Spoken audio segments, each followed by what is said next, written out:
मेरो बुढीले मोमो ल्याइदिएछ बिचारा। एक पिस खाने मोमो ल्याइदिएछ। अब मोमो चाहिँ भेज मोमोमा ल्याइदिएछ बुढीले ड्युटीबाट।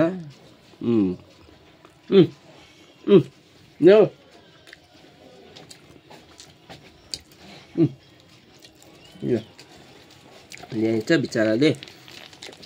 सकि नसके पनि ल्याएछ। आज ड्युटी जानु पनि सकेको थिएन बिचाराले गएर पनि बनाएर ल्याएछ। ए ल अझै एक पिस खाऊ छिटो।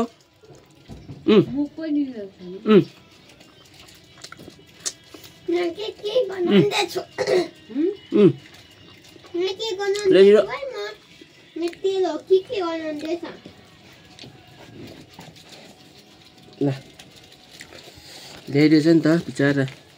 आफू पनि खायो कि खाएन र याद गर्नुपर्छ क्या बिचारा खायो कि खाएन। सो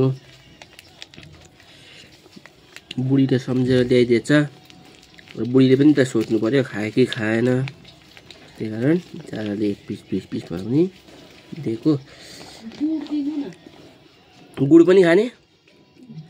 ल कुन दिन खानुपर्छ होला अझै मोमो क्या यस्तो मोमो क्या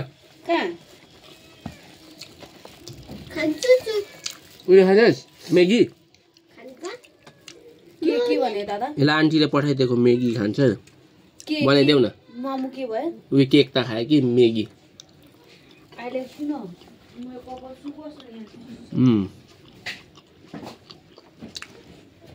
दामी भएछ कि मोमो त।